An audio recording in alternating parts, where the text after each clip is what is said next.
Hello and welcome to Ikasan Online Tutorials. My name is Michael Stewart and I'm a core developer on the Ikasan Enterprise Integration Platform.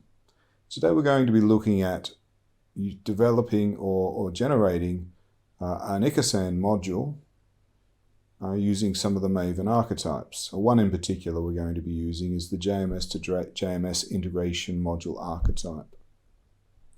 So just to set the scene, I'm working on a MacBook Pro right now. I've got Java 11 installed on my machine, and I've also got IntelliJ. And I also have an ActiveMQ instance installed on this machine too. So we're going to run the archetype, which comes with an embedded AMQ broker. But then what I'm going to do is flip over and use the actual AMQ installation that I have on my machine and demonstrate how the Ikasan flows process messages from one JMS queue to another.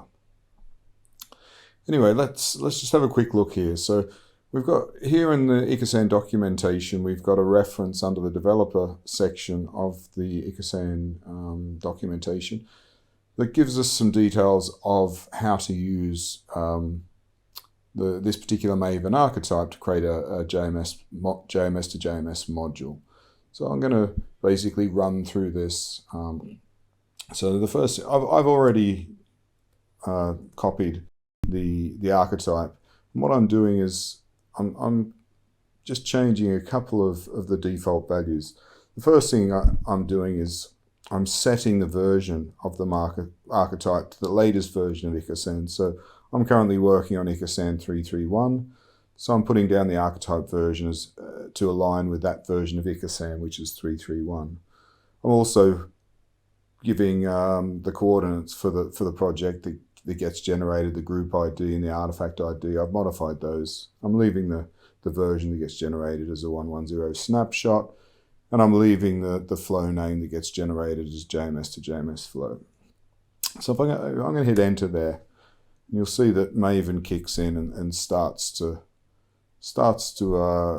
build the project. Now I'm going to agree that I'm happy with that version for it to create, and there we go. We've now generated our demo JMS module. Now that I've generated the demo JMS module, I'm going to import that into IntelliJ. So I'm going to go and navigate to where that project was generated on my file system, and I'm going to just double click on the POM and open that as a project. And you can see here that IntelliJ has pulled in a number of folders underneath that project folder. We've got a pom.xml file, which is the parent POM file for this project. And we've got some modules that sit underneath that. I've noticed for some reason IntelliJ seems to not pull these modules in by default. So I've found that if I go over here to Maven and I ignore the project and then re-add or unignore that, we now have the distribution and the jar directory under the parent module directory identified as modules or Maven modules. And you'll see that if I click into that, we've now got executable Java code that sits under here. So let's have a look at what's been generated here. So you can see under the source main area of the Maven project, we've got an application file, which is a Spring Boot application file, which is basically responsible for bootstrapping our application. We've got the definition of a component. So this is a broker component, which is an Ikasan broker component. And it does some simple things, but basically the role of this broker is to demonstrate some exception scenarios that can occur within the Ikasan framework. We've got a configuration here, which basically describes how this particular module is wired up. And it's using the Ikasan builder classes to generate some consumer and a producer, and then wiring our broker to create a flow, and finally create our module. And really the scope of the Ikasan Builder classes is outside of this tutorial, and there will be tutorials that follow on that describe how the Ikasan builders work. We've also got a resources directory with an application.property file in it. That application.property file contains all of the configuration values that are required to run this module. And lastly, we've got a file that describes how the logging works for this particular module. And you'll also see under this directory structure we've got some test classes as well. One in particular we've got here is the JMS sample flow test. So within the Ikasan framework, we've got a test harness set of libraries created, and that allows us to test all of our flows within a test framework in JUnit. So you can see here we've got a method that's going to test the sample JMS flow, and what this is actually doing is setting up some expectations that we're going to hit these components within our flow. It starts the flow. A message gets published onto an embedded queue.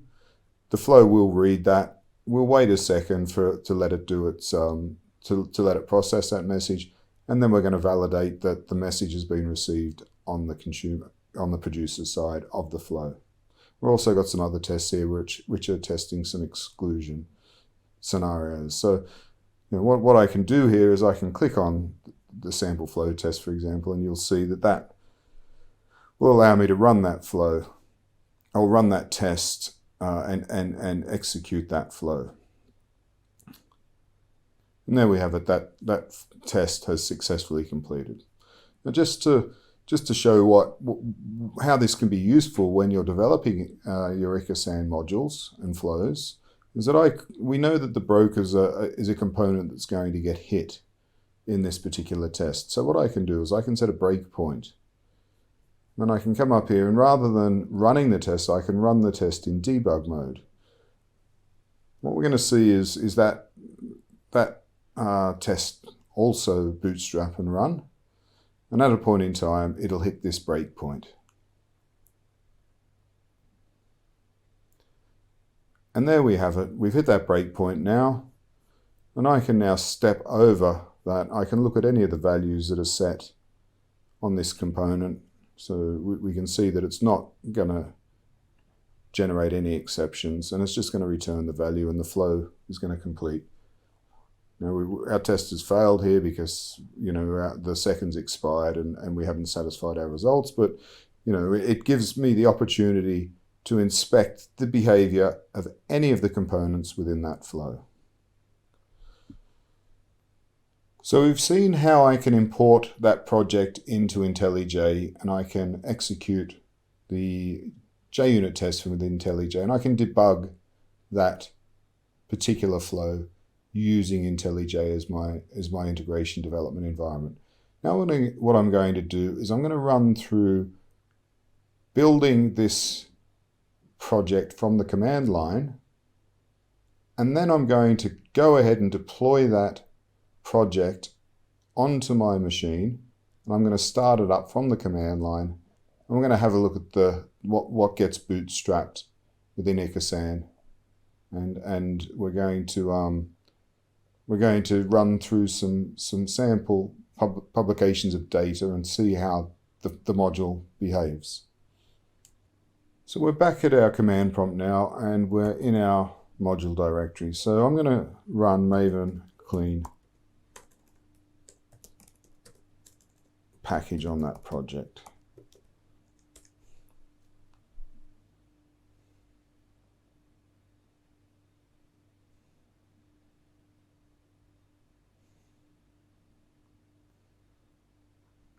Okay, we can see now that build is complete.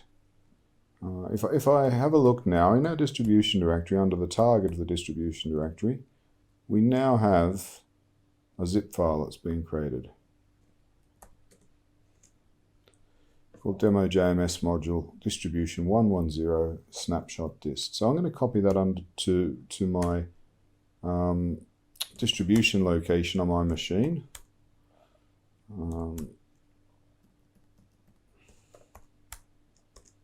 and I'm going to go to the distribution directory.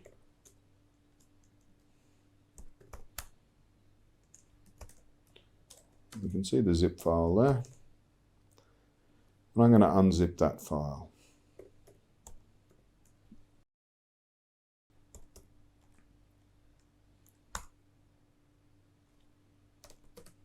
I'm going to click into the directory that's been created. Have a look at what's under there.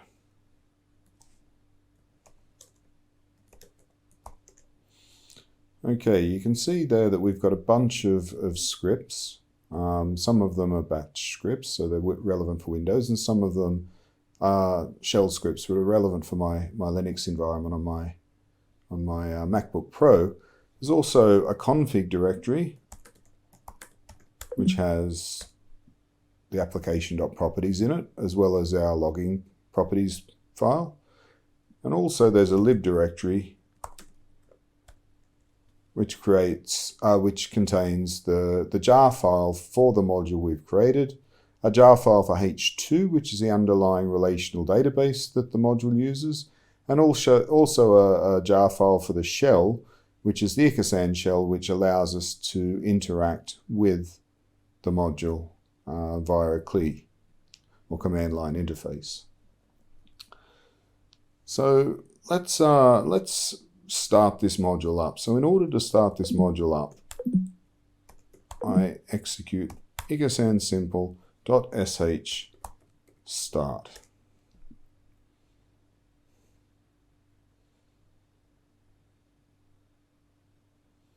And there we go. So I can test now that there should be two processes running. So if I type in PS,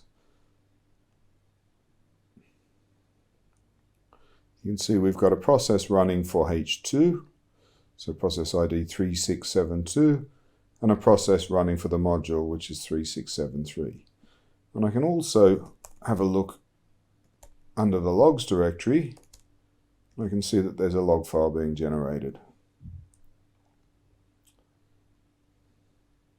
We'll just give that a minute for the module to start up.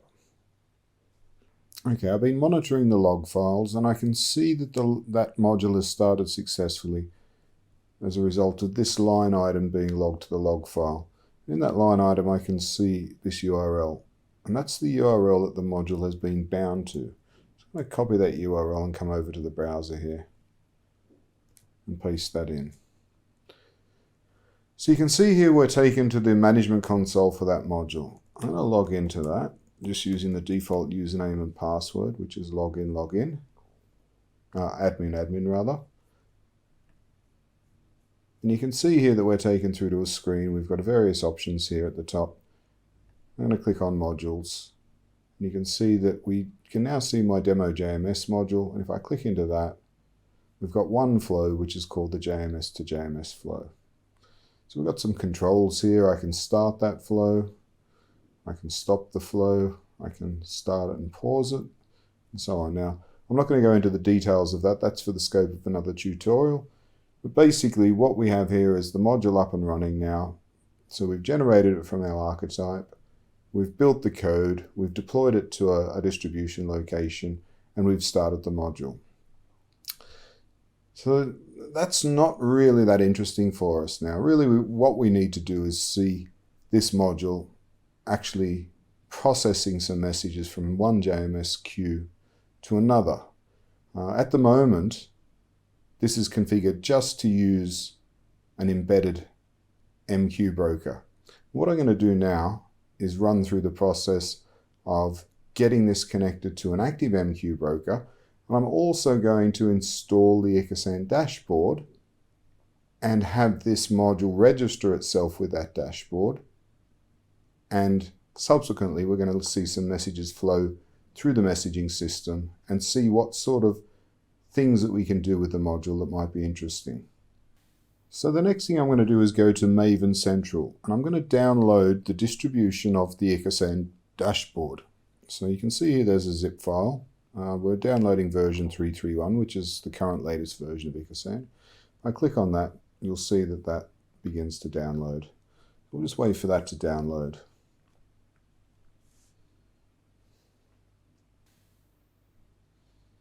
Okay. So I'm going to take the download distribution that we've downloaded. I'm going to copy that.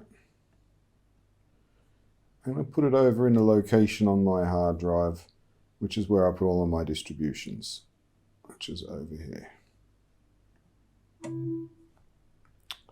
Alright, so next thing I'm going to do is I'm going to go to my distributions directory. I'll create a new tab here. And we're currently in distributions there. We'll have a look. You can see there's a dashboard distribution that I've downloaded. So I'm going to expand that by using the unzip command.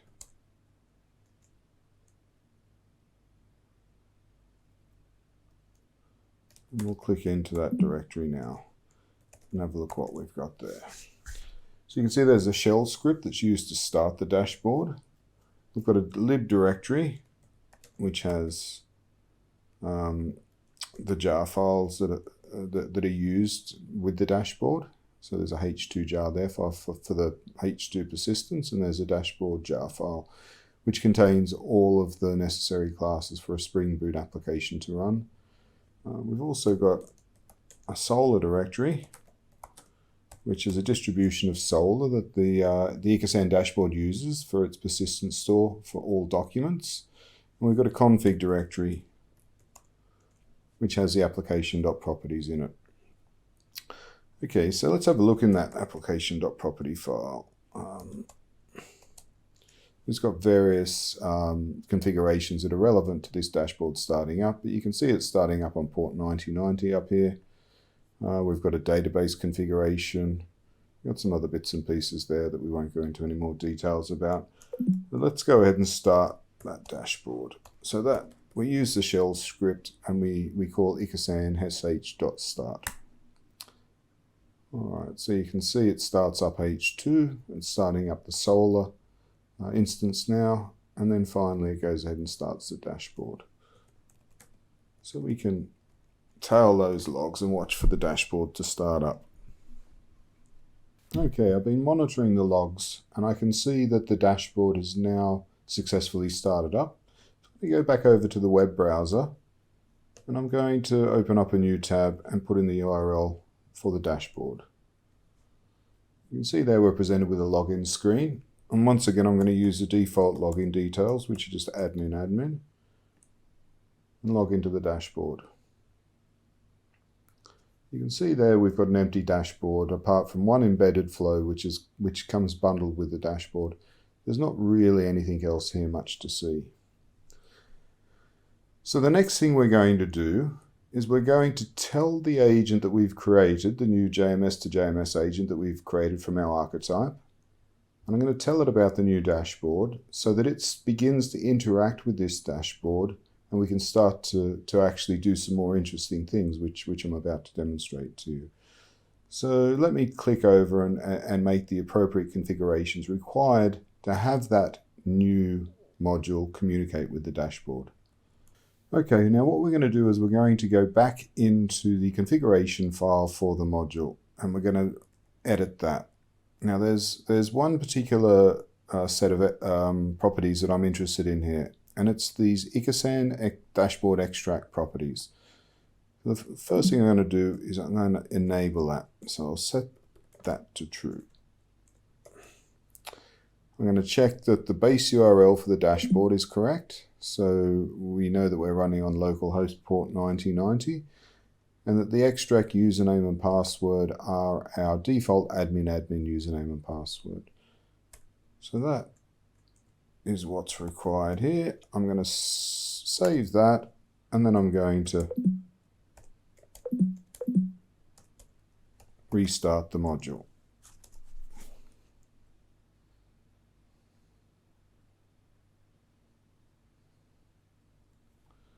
We'll tail the logs again and wait for that module to start. Pause now for... Okay, I've been monitoring the logs and I can see that that module is now started again. So what we're going to do now is we're going to go back to the Ikasan dashboard and we're going to log in and we're going to see what's happened.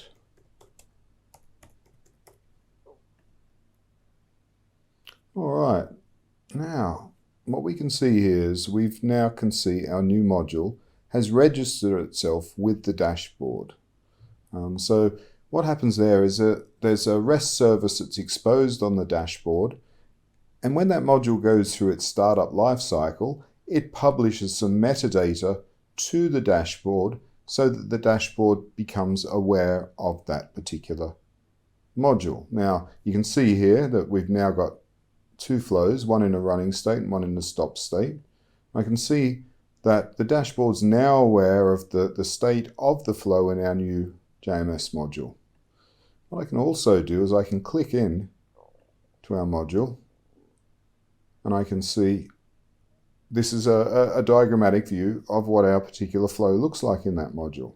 So you can see here we've got our consumer, we've got our exception generating broker, and we've got our producer. We've also got our source and target destination or JMS queues. I can click into any of these and I can look at configurations associated with those particular items. And I can also control the state of the flow as well. So I can start that flow and you can see it goes into a running state and we're in business. And I can also set up some wiretaps. What's a wiretap? So a wiretap is a way that we can actually monitor data across the wire as it flows through the flow. So I'm going to set up a couple of wiretaps. I'm setting up a wiretap on the consumer and I'm going to set up a wiretap on the producer. And it'll become more obvious what a wiretap does as I progress through this demonstration. So as we've been discussing already, one of the things with this demonstration is that we are currently using an embedded AMQ broker for this particular module. Now that's done for ease of packaging for the archetype, but in a more productionized type scenario, we're going to want to use a proper messaging broker that is stood up as its own running entity, and it's going to manage all of our destinations. So on my Mac, I've downloaded ActiveMQ and I've got it installed. It's just a vanilla install of ActiveMQ. I've not customized it in any way.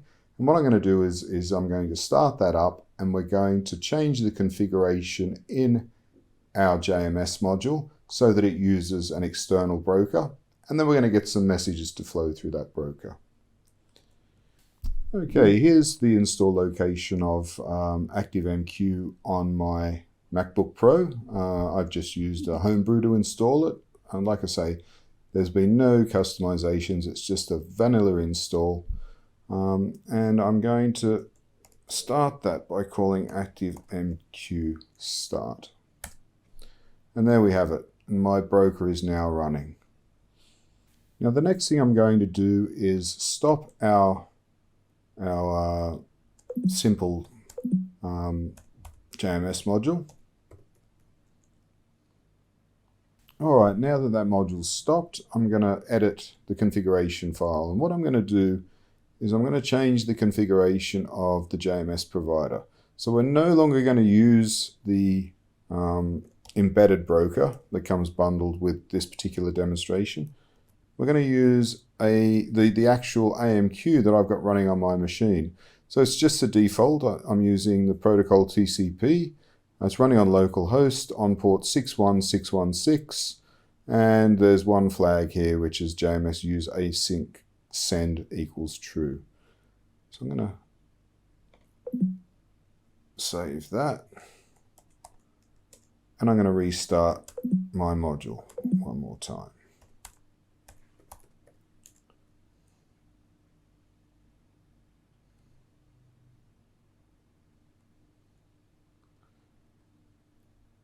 Now we're going to tail the logs and we're going to wait for that to start.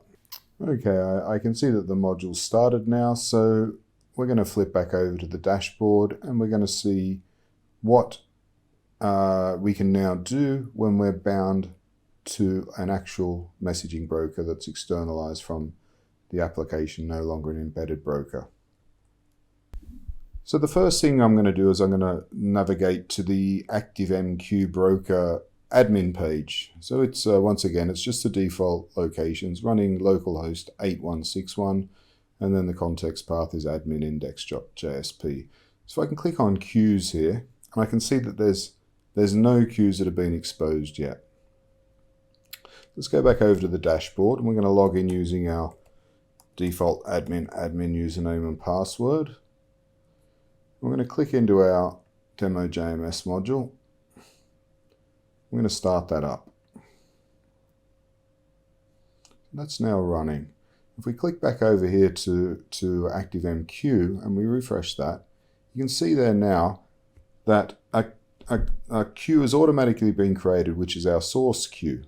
If we come back over here, we can see that the configuration on our JMS component, that's the name of our destination there. So it's automatically created that in the ActiveMQ, and there's one consumer that's bound to that. That's because our flow is running. Expected if I stop this flow and refresh that, there's no consumers. If I restart that flow, we've got one consumer there. Okay, well that's kind of interesting. Now we're connected to an external ActiveMQ broker. Now within this interface here on ActiveMQ, it allows me to send a message. So let's send a message.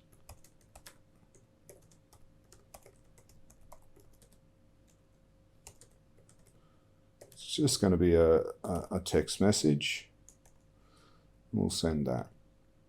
Right, so if we refresh that, you can see now we've got a target topic or queue that's being created. Now if we come back over here to our view on the dashboard, you can see that if we have a look at the configuration here, the destination associated with this is called target. So by virtue of the fact that a message has now traveled through our flow, the messaging system has also created the target flow. And you can see that what's happened here is that there's been one message enqueued on the source. That's the one that I sent. And it's also been dequeued. And now that message has been enqueued and it's sitting over here on the target. You can see here I can click into that and I can have a look. And there's our message. And it says exactly what I wrote. This is my first message in my demo. Okay, let's go back over to the Ikasan dashboard. Now, if you recall, I set up 2 wiretaps on this flow. Now what I'm going to do is give that some context. If we go back over to the main dashboard screen here and I click into the search tab, I can hit search here. And what you can see here is that there's been 2 wiretaps that have traveled through this system now. And you can see the first wiretap was on the consumer of our JMS to JMS flow. And our second wiretap was on the producer of our JMS to JMS flow.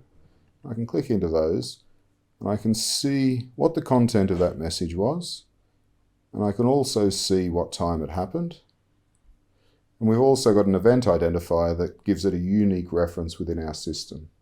Similarly, I can look here and I can see that about 1 millisecond after that, the producer has produced that message. So that's what a wiretap gives us in the system. It gives us visibility on data as it travels across the wire or through our flows within Ikasan. And it's a very powerful tool to allow us to debug and track data through the system. Now you probably recall that there was this error generating broker in this particular flow. Now the purpose of this error generating broker is to allow us to configure it to behave a certain way. And what we want to be able to do is configure that to either generate a message that causes the flow to go into recovery, an error that causes the flow to stop, or an error that causes a flow to exclude a message that goes to the hospital service. So what I'm going to do is I'm going to configure this particular component to tell the flow to exclude the message and put it into the hospital service. Well, I hope you found this tutorial informative. Thank you very much for giving me your time today, and we'll see you in the next tutorial. Well, thank you very much for tuning into Ikasan Online Tutorials. If you'd like further information on the Ikasan Enterprise Integration Platform, go to github.com/Ikasan EIP. That's lowercase ikasan uppercase EIP. All the links will be in the descriptions of the videos associated with the Ikasan online tutorials. And if you've liked what you've seen today, please subscribe to the Ikasan online tutorial YouTube channel. We'll see you next time.